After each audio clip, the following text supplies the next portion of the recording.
Quien sí que ha venido de nuevo es nuestro también querido psicólogo Sergio García, que esta noche nos va a ayudar mucho. Sergio García, buenas noches. Hola, buenas noches. Además, tú eres experto en el tema que vamos a tratar esta noche. Sí, soy perito forense y hago periciales sobre este tema. Pues qué mejor que tú para que estés con nosotros esta noche.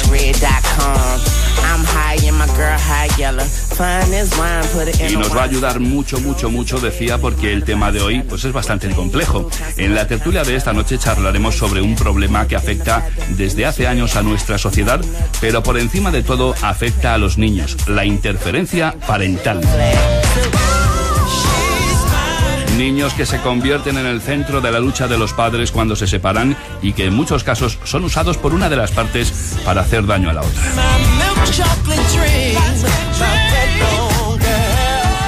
Para explicarnos bien de cerca esta problemática, esta noche nos acompañan dos representantes de asociaciones que luchan contra estas prácticas. En nuestra emisora en Alicante se encuentra Maripaz Antón, presidenta de ASEMIP. Maripaz, buenas noches. Hola, buenas noches. Oye, muchas gracias por ayudarnos con este tema de esta noche, porque sabemos que es muy difícil. Gracias a vosotros por darnos voz también. Claro que sí. Y aquí en Madrid también nos ayuda esta noche María Pérez. Ella es miembro de la asociación Stop SAP. María, buenas noches. Buenas noches. Soy del colectivo Stop SAP Basta Ya. Bien, lo aclaramos. Gracias por aceptar nuestra invitación. Gracias a vosotros. Este será el tema de la primera hora. Ya en la segunda conectaremos con Nueva York para despedirnos de nuestra compañera Almudena Ariza y disfrutar del último capítulo de esa maravillosa serie, Soñadores Nueva York.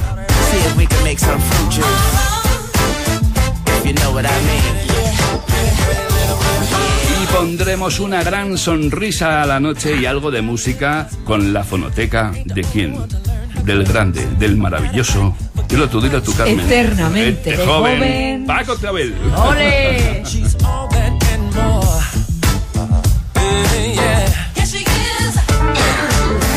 En unos minutos vamos con nuestro tiempo de tertulia, pero como siempre vamos con las noticias de mis queridos conversadores.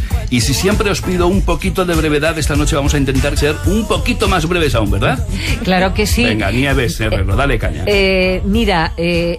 Estoy tan contenta de cómo en estos días los médicos están siendo noticia por sus éxitos, por cómo la ciencia en España, la verdad, sobre todo en el terreno de la medicina, está avanzando, que atención a lo que está pasando en el Gregorio Marañón.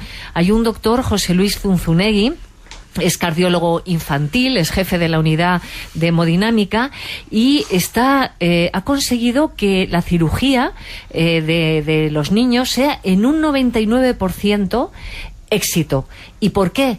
Porque previamente a la operación lo que hace es en 3D el corazón escanearlo y hacerlo en silicona, y entonces prueba primero la operación sobre el corazón de silicona, que es idéntico al del paciente, y luego opera, con lo cual 99% de éxito. Exactamente del corazón de ese paciente. Es el molde de ese paciente y permite prever las posibles complicaciones que pueden presentarse en una cirugía, plantear con antelación estrategias concretas a la hora de abordar esa cirugía que estamos hablando cardíaca, que en fin, no vamos a decir aquí la importancia que tiene. Y compleja. Es una realidad en el Gregorio Marañón. Qué bien. Si se lleva a toda España, es que estamos hablando del 99% de éxitos y reducir de forma significativa el tiempo de intervención y también los riesgos. Oye, muchas veces a los médicos en general del mundo, pero a nuestros médicos que son buenísimos, no le damos la importancia que deberían. Esto me parece auténticos héroes. Y tenemos una sanidad pública que tenemos que conservarla, maravillosa, y mimarla porque es de las mejores del mundo. Así es. Eso es, pues ahí queda. Ahí queda. Carmen. Yo voy a saludar muy rápido a la maravillosa gente de Campo de Criptana. Hay muchos amigos de la noche en vela allí, ¿eh? Un abrazo muy grande, amigos. Lugar maravilloso. Un lugar maravilloso. Y mi noticia es que esta semana se ha despedido Joaquín de Luz, el bailarín, que ha estado 15 años siendo bailarín principal del New York City Ballet. Bailarín principal de la principal compañía de danza de Nueva York. Ni más ni menos. Es decir, en la cima del mundo. Un muchacho que nació en San Fernando de Henares, alumno de Víctor Ullate. Nueva York a sus pies, el teatro lleno de gente, un éxito que lo ha cubierto toda la prensa americana, también la española, afortunadamente, con Víctor Ullate, también su maestro en el escenario, con su madre, que al final bailaron él y su madre, una sevillana, al final de todo. Ay, qué maravilla. Y bueno, hablábamos de los médicos, bueno, y los artistas españoles. Claro que sí. Es impresionante que los americanos puedan dar un homenaje tan impresionante en vida, por supuesto, a un bailarín español. Enhorabuena, Joaquín. Claro que los homenajes mejor en vida, por favor, mejor en vida. Y apuntándolo de ella rápidamente, y no es mi noticia, pero el miércoles de la semana pasada, un mito, una leyenda, cumplía 100 años de su nacimiento. Era española, Rita Hayworth. Sí, claro. Entonces, hablando de el reconocimiento de los artistas españoles en el mundo, decir que esta mujer, que trataron de americanizarla, bueno, pues murió a los 65 años de Alzheimer, y como no se conocía la enfermedad, dijeron que era un problema de alcoholemia. No es verdad. Vaya, bien. Bueno, por lo menos lo dejamos claro. Hace una semana, exactamente a la misma hora que estábamos aquí en la Noche en Vela, se dieron los premios Planeta 2018. Y eso es una noticia importantísima. Sí, señor. Lo positivo, bueno, pues que tenemos un nuevo premio Planeta que se llama Santiago Posteguillo. Que no hay que olvidar, discúlpame, que el anterior premio Planeta era nuestro Javier. Nuestro Javier Sierra, por más orgulloso que podemos estar nosotros de tener un compañero aquí que ha sido premio Planeta. Sí, señor. Y es una noche muy importante para las letras españolas. La protagonista de la noche fue la mujer, por la temática. Yo, Julia, claramente hay algo de recuerda a Yo, Claudio. Está hablando de una mujer, él es especialista en el Imperio Romano, una mujer emperatriz, una mujer que luchó, inteligente, bellísima, que supo emplear muy bien en un mundo de hombres, hacerse un hueco en el Imperio Romano. Enhorabuena, porque estamos ante un hombre que no podemos olvidarnos que su especialidad es todo el Imperio Romano. Pero luego hubo una sorpresa. Una actriz que yo me cargué en una prueba. Ay. Claro, hay que decirlo. Porque yo creo que no es una gran actriz, periodista, que es Ayanta Barili. Sí. Y tú te la cargaste aquí. En una prueba me cargaba mucha gente. Una prueba como actriz. Como actriz, claro. Vale. Bueno, su obra me gusta mucho el título. Hay que saber titular Un mar violeta oscuro. Y para maravilloso el poema que nos trae siempre Alicia Mariño. Pero sí que querría añadir a lo que ha dicho Juan Carlos por el centenario de Rita Hayworth. Sí. Notorious, que es una editorial que se dedica a cine, y maravillosa, acaba de sacar un libro precisamente con motivo de este centenario. Ah, qué bien. Lo leeremos. Donde escribo yo también un artículo. Pero vamos, son muchos artículos sobre las películas de Rita Hayworth y sobre ella. La verdad, Margarita Cansino. Sí, pero es Rita. Rita. Y luego, con respecto a la poesía, mi noticia poética, sí que tengo que deciros que el jueves se celebró en Córdoba un homenaje a un gran poeta, un poeta del que yo he leído alguna vez algo aquí. Es Eduardo García, que además nos dejó en 2016, nos dejó a los 51 años, pues este poeta cordobés, y se le ha rendido ese homenaje merecido, porque sí tengo que decir que la poesía, su obra completa, su manera de escribir poemas, forma parte ya de la historia presente de la poesía española, con un lugar importante, un hito. Hay un antes y un después de Eduardo por todo lo que ha traído a la poesía española. Y os traigo uno de sus poemas, uno de sus últimos poemas que él ya escribió cuando ya estaba malito, para nuestra querida Pilar, para mis contertulios e invitados, y para todos nuestros oyentes. Este poema de Eduardo García, del libro La lluvia en el desierto, poesía completa, de la editorial Vandalia, titulado Si todo ha de acabar. Si todo ha de acabar, ¿qué importa nada? Si el río ha de arrastrar cuanto queremos, días, amigos, cuerpos, libros, senos, cavando a nuestro paso una hondonada. Si todo ha de anegar la mar helada y al cabo nos aguardan crisantemos, más vale no olvidar lo que seremos y enterrar en olvido la alborada. Mas si el destino está en quedar en nada, rema a contracorriente, a tumba abierta, apurando los cauces, siempre alerta al destello que inflama la mirada. Si todo ha de acabar, muerde muy fuerte cada hora que le robas a la muerte.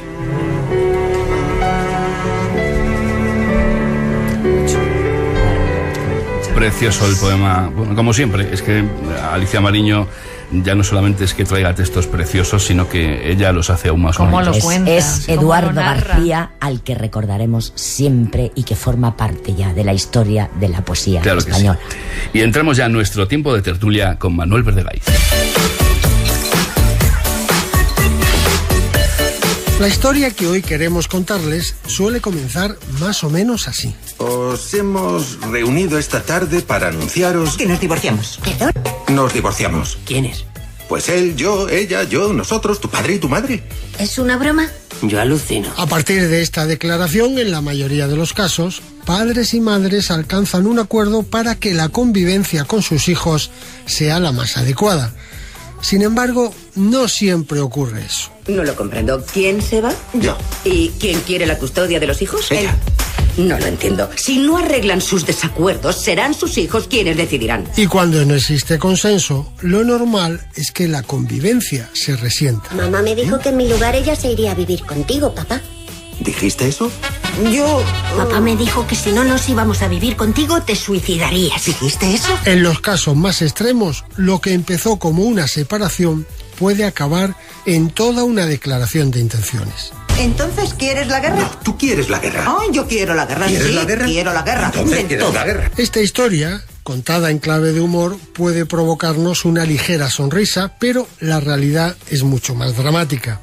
En ocasiones, las separaciones de parejas con hijos acaba en un cúmulo de estrategias que utiliza una de las partes para, utilizando a los hijos, desacreditar a la otra parte de la pareja. Y eso, en términos psicológicos, se denomina síndrome de alienación parental.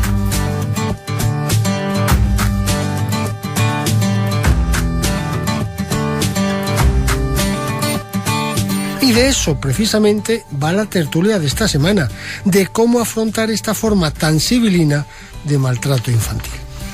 Como siempre, están invitados a participar en nuestro debate. Para ello, les invitamos a que nos envíen sus opiniones, sus comentarios o vivencias a lanocheenvela@rtve.es o a las cuentas del programa tanto en Facebook como en Twitter. Muchas gracias, Manuel. Sergio, vamos a comenzar puntualizando, ya que está muy extendido el uso del término síndrome, pero hasta ahora en estos casos no podemos hablar directamente de un síndrome como tal, ¿verdad? Bueno, hay una discusión científica entre si es una interferencia parental o es un síndrome. Dependiendo de dónde nos vayamos a la comunidad científica, si hablamos, por ejemplo, de nuestro vademecum, de nuestro libro gordo de Petete, que utilizaríamos los psicólogos, pues ahí quizás hay ciertas cuestiones que todavía tienen que ser resueltas en cuanto a metodología y en ver estudios afianzados en el tiempo. Sin embargo, lo que sí que vemos es que el síndrome es cuando se da de una manera permanente, que hay uno de los progenitores que opaca la figura del otro. Entonces, cuando eso se da de manera constante, cuando el niño no quiere ver al otro padre, cuando le insulta, cuando todo esto se hace durante una convivencia, pues ahí sí que nosotros podemos hablar de síndrome, aunque el CIE-10 o el DSM-5 no lo hayan incluido. Estaba viendo además que esta semana ha sido novedad, porque hay una noticia en la cual retiran a una madre a un niño de 5 años por el síndrome de alienación parental, y entonces el juez lo ha tomado como si fuese real, que esta persona, este padre, estaba obstaculizando al otro progenitor. Pero entonces, ¿podemos llamarle síndrome o tenemos que decir interferencia? Podemos hablar de síndrome. Perfecto. Aunque puedo entender que dependiendo de quién lo nombre, pues puede hacerlo de una manera o de otra, porque es un tema muy complejo y que donde la línea también es muy delgada. Claro.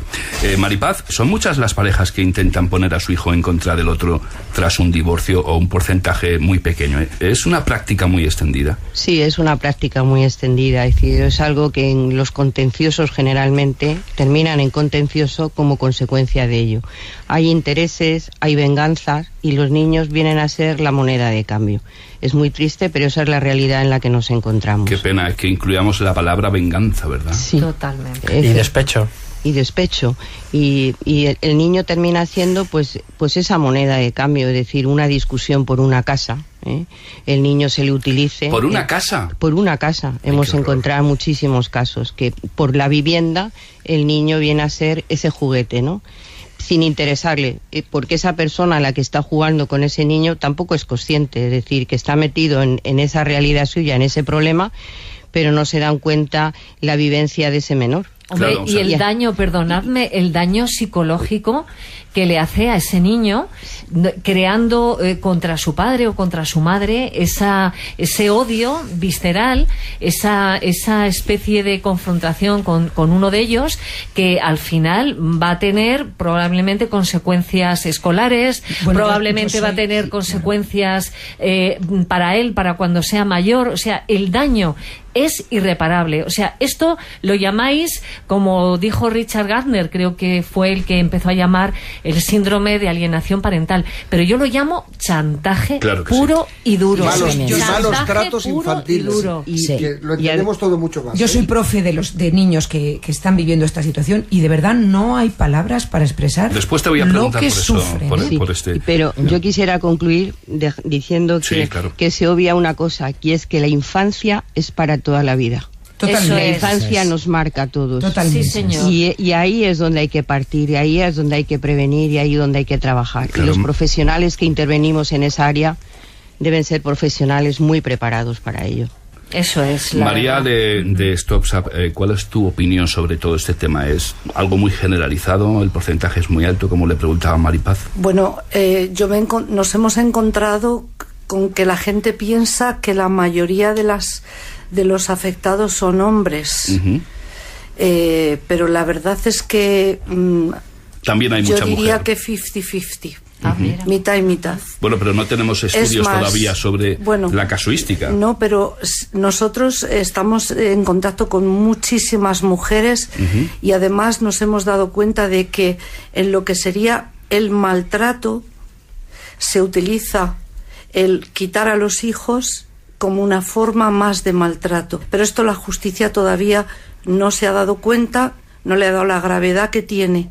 Es decir, cuando se quiere maltratar al otro, y estoy hablando de maltrato sin diferenciar género. Claro, a mí no me gustaría poner mujer aquí incidir o en hombre, el género. Cuando quieres maltratar, como decía Maripaz, que estoy muy de acuerdo, por venganza, o también porque tú te has sentido abandonado y piensas que la pareja, pues ahora los hijos le van a abandonar a él. Pero nosotros lo vemos como una patología. Es decir, solamente una persona que tenga una patología narcisista o una patología antisocial, y estamos hablando casi de algo muy grave, o una persona que tenga una patología... no quiere a sus hijos. Una persona que no quiere a sus hijos. Que no tiene empatía. Que es egoísta. Quizá porque a él de pequeño también le pasó, quizá porque ha seguido ese modelo, quizá yo no voy a juzgar por qué, pero es una patología, y entonces se está tratando como si fuera un tema judicial. Los abogados lo aprovechan, lo utilizan, ponen a la gente... Bueno, ya nos estamos metiendo en un terreno que es que nos tiene que contar Sergio. A mí me da mucho miedo las patologías. El mal existe. Cuando yo pego a alguien, en cuanto digo que tengo una patología, ya estoy justificando... No, perdón. El mal, yo en el teatro, los personajes los analizo y nos movemos con una libertad que se llama elección entre el mal y el bien. Y todos los matices que hay alrededor. Esto es una barbaridad que nace con los hijos. ¿Para qué tengo un hijo? ¿Qué es educar a un hijo? Y cuando llegan los conflictos entre mi esposa o mi mujer o mi marido, utilizo porque soy un monstruo. Sí. Hay que decirlo así de claro. Sí, porque me da mucho miedo todas estas palabras que al final a los jueces les embaucamos. Señores, el mal exista. Y la responsabilidad, si yo robo, he robado. No, es que él tiene de pequeñito... Mire usted, los análisis que quiera... Claro, tú hablas de atenuantes. De atenuantes, claro. Sí. Porque me da mucho miedo que estamos perdiéndonos, ¿entiendes? Cuando yo lo que tengo que analizar es usted, en el ejercicio de su libertad, está haciendo algo que es una barbaridad. Claro. Es algo tan básico que un padre o una madre que se dedica a chantajear de esa manera y a jugar de esa manera, a jugar en el poder de dañar al otro, utilizando al hijo, sabe normalmente perfectamente qué es lo que está haciendo. Claro que la sí. mayoría, estoy con Juan Carlos con lo que el mal existe, perdona. Y además, eso yo sí quería recalcar, es para siempre. Ese niño que en principio tiene 7 años y luego 8, lo envenenan de tal manera que cuando tiene 30 o 35 muchas veces no se ha liberado de ese veneno. Y eso es duro porque influye durísimo. Vamos a entrar en la clave psicológica de este tema porque estamos hablando de un entorno muy del ramo de Sergio. Podía decir una cosa, sí, es que no sé si se me ha malentendido. A ver, nosotros somos un colectivo de afectados. Es decir, nosotros somos los padres y madres que nos hemos quedado sin hijos. Evidentemente, claro. Vale, entonces estamos hablando de que tenemos el corazón roto y estamos hablando de que hemos tenido que sobrevivir también a lo más duro y que nuestros hijos son huérfanos de padres vivos. Entonces, claro que entendemos que es una cosa nefasta, o sea, estoy de acuerdo contigo, es maligno, pero lo que yo quería decir es que también lo tenemos que ver desde un punto de vista de que es una parentalidad insana y patológica, a eso me refería. Claro, vamos a hablar explicado de maravilla. Sergio. De maravilla. Sergio, tengo muchísimas preguntas que hacerte, pero responde el caso de María. ¿Es una patología esto? A ver, esto es una circunstancia que sucede y hay una decisión. Entonces, muchas veces las cuestiones psicológicas del otro padre, como hablabas de rasgos antisociales o de ciertas cuestiones, explican el paisaje, pero no explican la acción. Es decir, que un poco lo que hacen es difuminar, y yo entiendo que muchas veces uno lo siente como te voy a devolver porque en el fondo tú eres un antisocial, ¿o no? O en el fondo tú tienes un problema también. Y es verdad, hay un problema, pero no hace falta etiquetarlo como tal, porque habría que buscar datos o diagnósticos, sino que es necesario ver cuál es esa toma de decisiones. Hay un dolor, porque como muy bien decías, son hijos que se han quedado huérfanos de una parte necesaria e imprescindible de su vida. Entonces, es cierto que hay una cuestión a resolver por el padre que exclusivamente se queda con el hijo, y lo que sucede es que también parecería como si hubiese sido un parto por partenogénesis, ¿no? Es decir, solamente lo ha tenido él y solamente le interesa a él o a ella estar con su hijo, y de esa manera pues es verdad que se convierte en un círculo que no es sano, y por lo tanto tenemos que volver la mirada ante lo social, ante la madre, ante el padre, y esas dos figuras van a ser las que radiquen una psiquis necesaria y saludable de esa familia y de ese hijo. Claro. Sería como pensar que el egoísmo o la inmadurez son patologías, ¿no? Y realmente el egoísmo y la inmadurez son características del ser humano. Lo tenemos que pensar en el plano del rasgo, más que en el plano de un trastorno. Claro, Maripaz, ¿tú qué opinas de todo esto que estamos hablando? Bueno, yo lo que veo que aquí hay que ir caso por caso, es decir, porque cada caso tiene un problema. En algunos supuestos vienen por venganza, otros por inseguridad de los progenitores, otros derivan de la sobreprotección. Es decir, que es un proceso de la propia relación de los progenitores con los hijos, y en algunos casos es por conductas. Es decir, evidentemente el niño se encuentra en una situación. Hay progenitores que son que tratan de proteger excesivamente a esos niños. Por el contrario, se encuentran con otro progenitor que no es partidario, y ahí empiezan esa lucha. Entonces, es muy importante la gestión de esa ruptura. Es decir, que yo pienso que en estos casos el gran problema que hay es en su inicio, cuando se empieza a enervar esa situación de ruptura, que lamentablemente o no dan con los profesionales que tienen que dar, que no se traslada al proceso judicial la verdadera problemática, porque hay una realidad que no podemos obviar. Desde el año 2005 en nuestro país tenemos lo que es el divorcio exprés. Desapareció la causa y entramos directamente a los efectos. Simplemente la ley nos exige que hayan transcurrido 3 meses desde que se celebró el matrimonio para romper ese vínculo o ir a una separación judicial, aunque hoy en día la gente va a un divorcio. ¿Qué ocurre? Si hay un problema subyacente, ese problema subyacente no se sabe. Entonces cada parte va a ir a buscar su beneficio, su interés, y aunque digan que todos luchan por el interés superior del menor, pues lamentablemente en la realidad eso es difícil. Qué triste. Es muy triste, pero esa es la realidad en la que nos encontramos los profesionales. Estoy de acuerdo. Hay profesionales fabulosos, porque los operadores que intervenimos, psicólogos forenses, abogados, magistrados, los hay de todo, como la viña del Señor, ¿no? Gente de todo por su cualificación. Pero la realidad es que tiene que haber especialización.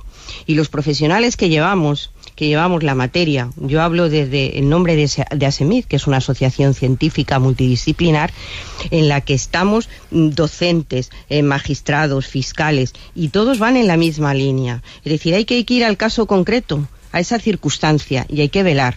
Y cuando se vea un chivato, hay una acción, hay que paralizar. Porque aquí el debate que hay, custodia compartida, no, hay que ir caso por caso. Habrá niños que requieren que sea una custodia compartida, pero habrá otros casos que requerirá que la custodia la tenga el papá, o que la tenga la mamá. Claro. Sí. Yo lo que quería comentar, al hilo de lo que he escuchado a María, que me ha dejado me ha dejado horrorizada de las circunstancias en las que están padres y madres.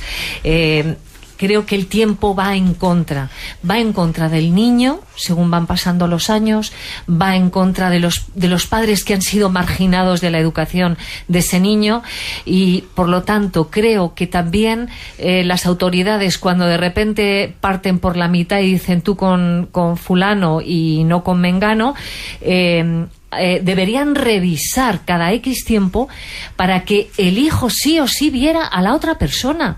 Es que no puedes prescindir del padre o de la madre, es que no se puede, por mucho que haya existido la guerra de los Rose. ¿Sí? La gente normalmente, cuando tienes este problema que tú al principio no entiendes qué está pasando tampoco, la gente te dice, dale tiempo a tu hijo, espérate, ya verás cómo todo vuelve. Pues es todo lo contrario. Claro. El desapego es aún mayor, claro, evidentemente. Exacto. Cada semana, cada día, cada minuto es peor. Claro. Se va haciendo más severo. Se va alejando. Claro. Sergio, ¿qué lleva a alguien que ha querido a otra persona a hacer esto? ¿Realmente cree que es bueno para su hijo o es simplemente para intentar hacer todo el daño posible? Como decíamos al principio, esto se mueve dentro de un juego de venganzas y de despecho, y en ocasiones cuando hay mucho dolor al romperse una pareja, lo que suele suceder es que se toma como rehén, desgraciadamente, y como rehén emocional al hijo. Entonces se le comienzan a contar una serie de minucias que son de pareja y que no son de padre e hijo o madre e hijo, y por lo tanto se hace ahí una triangulación que no corresponde. Ya, pero fíjate, a mí lo que más me alucina de todo esto es que a una persona que has querido muchísimo, después quieras destruirla. Uy, a mí me pasa igual que a ti, Jorge. Es que yo alucino con eso. Lo que pasa es que el amor y el odio están muy relacionados. Siempre que hay grandes pasiones, también son grandes odios, en el sentido de que yo lo di por ti, yo me sacrifiqué, yo hice muchísimas cosas, y siempre donde comienza el sacrificio, también comienza la venganza. Ajá. Es decir, que también tendríamos que mirar que esas parejas que tanto se quieren y que tan pasionales son, en el fondo también hay guardadito cosas pueden ahí, guardar cierto rencor. Yo es que discrepo, yo es que no creo, sinceramente creo que detrás de un gran odio nunca hubo un gran amor, sinceramente. Es otro tipo de amor. Sí. Hubo otra cosa. Quizás tenemos que aprender a amar de una forma más generosa. Claro, más de verdad. Y en ocasiones lo que estamos haciendo es ceñirnos a un tipo de amor que en el fondo es un poco mezquino, y por lo tanto aprender a amar también se debe, y se debe de amar a esas parejas donde existe un amor que puede ser revisado en todos nosotros. Yo he escuchado a un niño de 9 años que está viviendo esta situación decir delante de sus compañeros: ¿cuánto me hubiera gustado no nacer? Vaya. Por favor, esa frase es escuchada, seguramente. Es escuchada. Es escuchada. En cualquier caso está interiorizada. Es interiorizada y es un copia y pega. Entonces sería muy interesante revisar de dónde lo escuchó. De dónde lo escuchó. Pero vamos a ver. O a lo mejor es dos seres humanos, un hombre y una mujer, dos mujeres o dos hombres, se han dejado de amar. Tan difícil es que antes de llegar al juez cualquier cosa, saber que tenemos algo tan en común, tan hermosamente en común, que lo vamos a mantener al margen. Nuestras discrepancias, nuestros desamores, nuestros odios, eso hay que cuidarlo como una joya que se llama los hijos. Una pregunta que se harían muchos de nuestros oyentes. Sí. Yo os pareceré básica.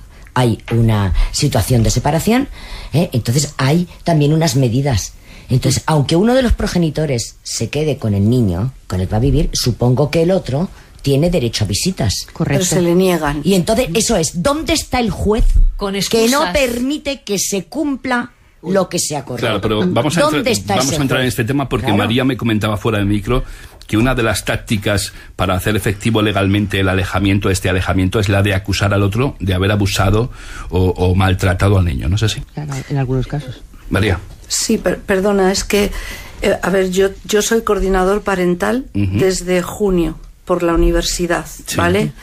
Y aparte soy maestra y aparte soy madre afectada. Aquí tenemos, me está acompañando otra persona de nuestro colectivo y precisamente ella tiene la custodia desde hace 4 años y sin embargo no ha visto a su hija en 4 años. ¿Pero dónde está el juez? ¿Dónde está el juez que permite esto? ¿Qué es lo que he dicho antes? He dicho que la justicia, lo que nosotros estamos experimentando, nosotros, y hablo de un colectivo muy grande de mujeres y hombres y niños afectados, abandonados en manos de un loco malvado, o una loca malvada, perdón, lo que nosotros estamos experimentando es que los jueces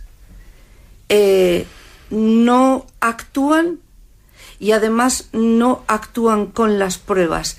Hay una confusión muy grande cuando llaman a declarar al niño para que el niño, lo que se llama, o sea, que le llaman en el juicio, sí, para que dé su opinión. No es una interrogación, es una exploración. La Es exploración, muy diferente. exactamente, perdóname. Y el niño está manipulado totalmente. Entonces, cuando el niño dice ante los equipos psicosociales o ante los servicios sociales o ante el maestro del colegio o ante el abuelo o ante el abogado del papá o de la mamá, y cuando lo dice ante el juez y el fiscal, oye, pero tú quieres vivir con tu papá o con tu mamá excluido, y él contesta, no, yo quiero estar con este otro padre o madre. ¿Pero por qué? No, porque me pega, no, porque ha abusado de mí, no, porque me ha hecho... Claro, eso es lo que te preguntaba yo hace un momentito. Entonces, ¿qué piensa el juez? ¿Qué herramienta tienen para diferenciar si el niño dice la verdad o no dice la verdad? ¿Qué herramienta tienen para diferenciar si realmente rechaza a un padre porque tiene motivos de peso para rechazarlo, o si rechaza a un padre porque está superviviendo, porque es la única forma que tiene de relación con el otro padre, que ha creado con él una relación tipo Bonnie and Clyde, tóxica al extremo impensable. Mira, nosotros tenemos audios, no los he traído porque es prácticamente, sería muy desagradable meternos también, en líos, yo escuchar ese pero tipo de cosas. Tenemos audios que de verdad dices, no me puedo imaginar que hemos llegado hasta este punto. O sea, ejemplos, un padre que le dice a una hija, tu madre te quería ahogar cuando tenías 10 meses. ¡Qué barbaridad! Eso es lo que a mi hija le dijo su padre. ¡Qué barbaridad! Vale. ¿Cómo reacciona el niño? Por supervivencia. Pobrecito. Porque el niño, antes de entrar en la alienación, antes de entrar en esos síntomas, lo que el niño ha vivido es una especie de guerra por mantener la familia. Es decir, él ha dicho, wow, mi madre, mi padre tira para allá. Yo quiero unir a mis padres. Mi padre me utiliza para que vaya y le dé mensajes a mi madre. Mi padre está enfadado, mi madre no sé qué. Él intenta mantener la familia. Llega un punto en el que no puede más y dice, vale, me pongo del lado de uno y ya mi vida es tranquila y en paz. Pero es por miedo, es por miedo auténtico. Claro. O sea, niños que, bueno, os podría contar... Vamos a dejar a Maripaz que nos lo has explicado. Que opine sobre este tema, y además también, Maripaz, te quiero preguntar si tú has visto este tipo de acusaciones sobre maltrato o abuso que son usadas como estrategia. Sí, lo he visto, es decir, era lo que os decía al principio, es decir, aquí falta profesionalidad.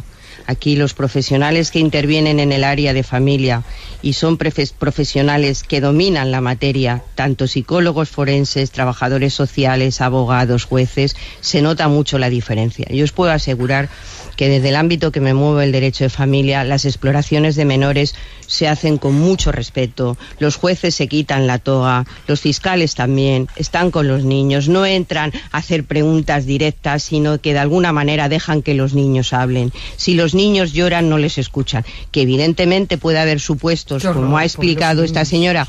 Yo afortunadamente he de decir que en el ámbito en el que me muevo son jueces muy profesionales que pelean, jueces que están implantando la coordinación de parentalidad porque han visto que hay situaciones que, aunque exista una sentencia en el que diga que el niño tiene que ir con papá a tal hora, por ejemplo, y la mamá automáticamente o el papá dice que el niño está malito, que no le deja, ¿qué cauces legales tienes?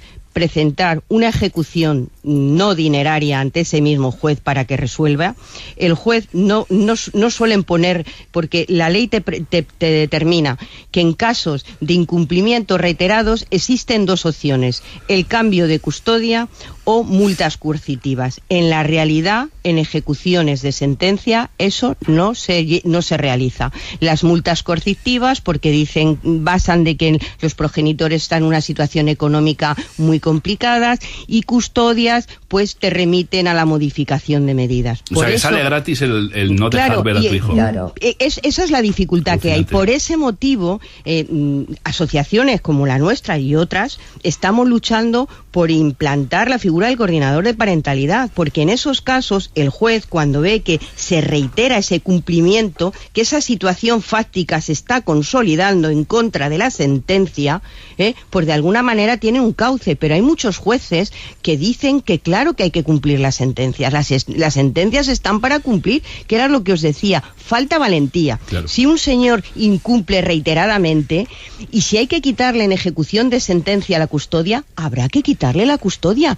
Sergio, ¿hay alguna forma de poder averiguar si alguna de estas denuncias son estrategia o son una realidad? Bueno, hay que hacer un estudio y a través de los informes psicosociales, a través de hablar con toda la familia, a través de hablar con el hijo. Pero yo supongo que será dificilísimo. Es muy complejo, claro. Es muy complejo, porque el informe lo que intenta es auxiliar al juez para que pueda tomar la mejor de las decisiones, pero muchas veces pues nos vemos con ciertas complicaciones, o se ven con ciertas complicaciones porque quieren agradar, porque te quieren mostrar una cosa, y hay que indagar un poco para averiguar cuál es la realidad. Y no solamente sería quedarnos aquí, yo creo que además este proceso no puede ser solamente evaluativo o de auxiliar, sino que se necesita eso, una figura de un coordinador que sobre todo esté pendiente de que el proyecto en conjunto y que los hijos no sufran permanezca. Entonces muchas veces se nos utiliza a los psicólogos como evaluadores, pero después se necesitaría que, ya que había un proyecto de vida conjunto, eso se mantenga, si no es para que vivan los dos padres, sí que para mantener por lo menos la vida sana del hijo, que al final acaba siendo un rehén, desgraciadamente. Claro, pero fíjate lo complejo que es, que en esto se pueden colar también maltratadores o maltratadoras, y entonces esto llevarlo a cabo es un tema muy peligroso. Cuidado, ¿eh? ¿Vosotros de alguna manera sabéis separar el grano de la paja en vuestras asociaciones? Hay varios síntomas muy claros en el niño. Cuando un niño tiene alienación parental, habría como 5 huellas. Son las huellas de, vamos a decir, la maldad o la enfermedad de uno de sus padres, pero que se refleja en él. Es decir, él empieza a ser malvado también.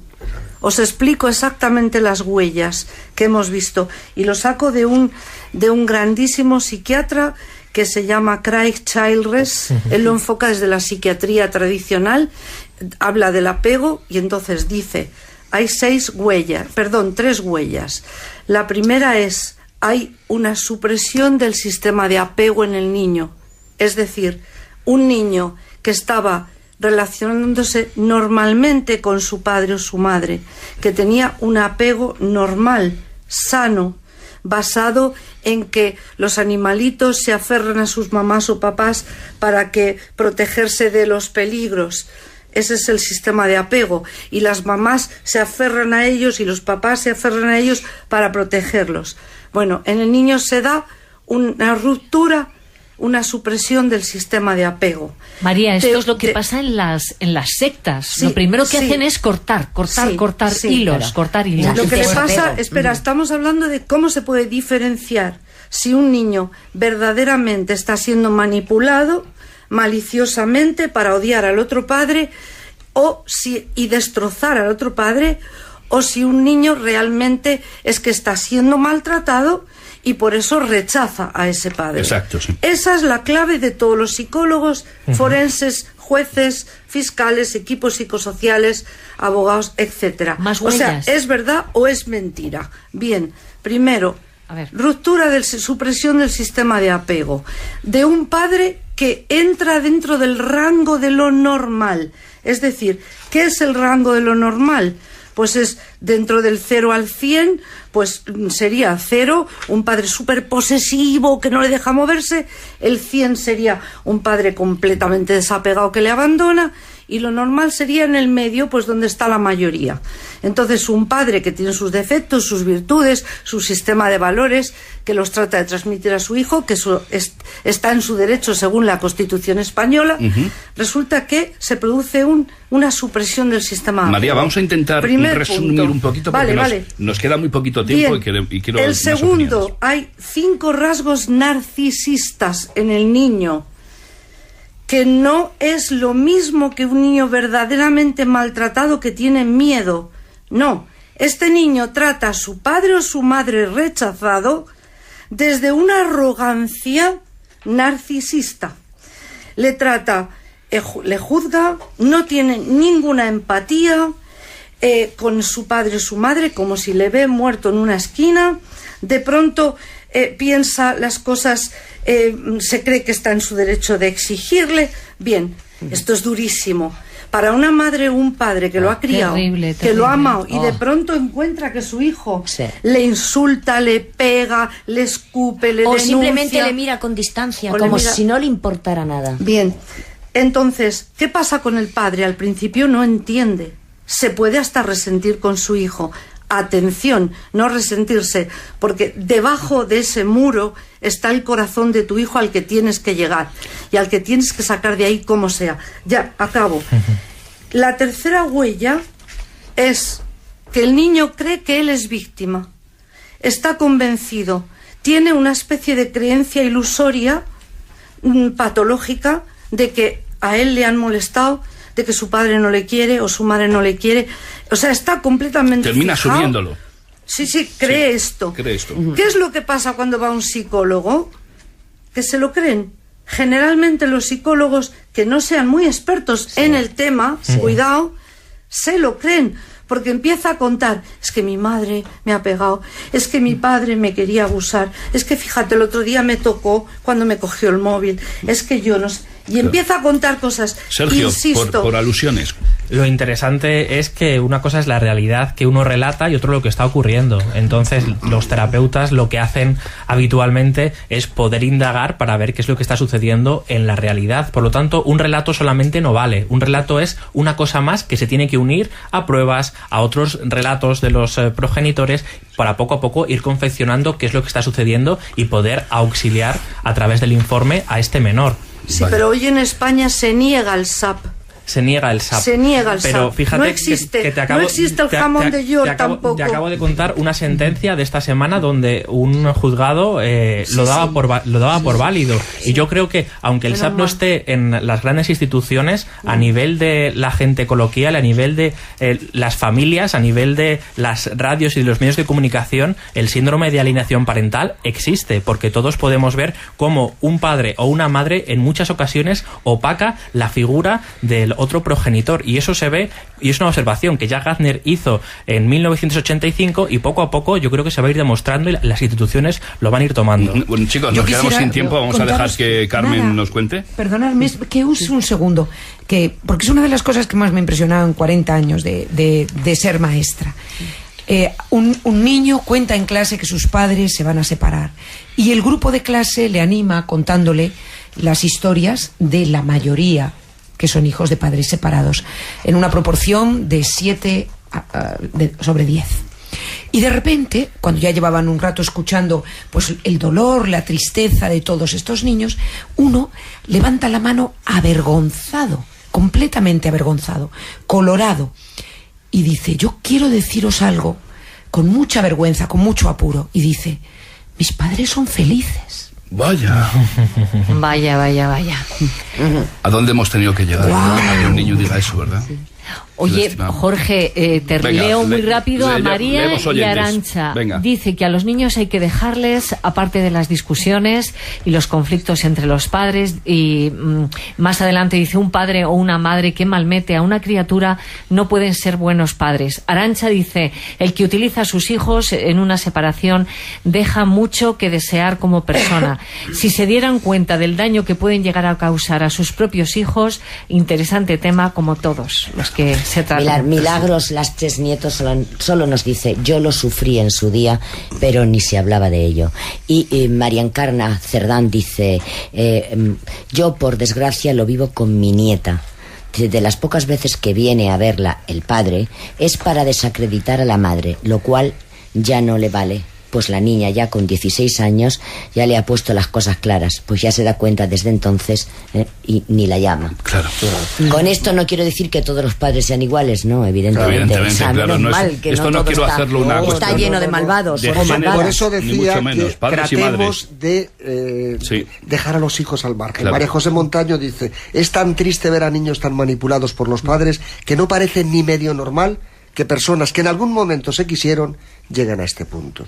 Y Germán dice: desgracia de ese tema lo tenemos en casa. Vaya. Pero por suerte no hay ningún problema con los niños, que por desgracia son los que sufren. Uno no dice nada y otros se echan la culpa. O sea, mira, lo tienen y dicen: pero los hemos dejado al margen. Claro. Y Mar Calle debe de ser profesional del tema. Ya dice que por su trabajo ve muchas situaciones en las cuales lo que menos importa son los hijos, y lo que prima es llevar razón y desacreditar a la otra parte.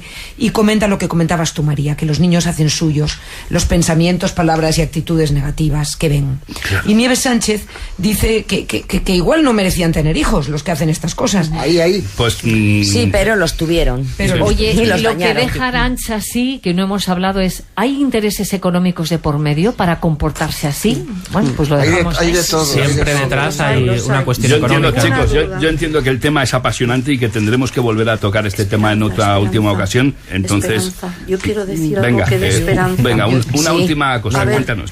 Quiero que todos los jueces, psicólogos, equipos psicosociales sepan que si el niño se va con el papá excluido un rato y el otro que está creándole la separación lo mantienen un poquito al margen, si hacen eso de verdad sin demora, esto se cura en un mes. Sí. Es decir, ese niño que dice: no quiero ver a mi madre porque me pega, en un mes con su madre, bueno, eso tendríamos también que preguntárselo a Sergio, pero en otra ocasión, porque nos quedamos sin tiempo. Cada caso es diferente. Maripaz, me gustaría decir, claro, Maripaz, cuéntanos.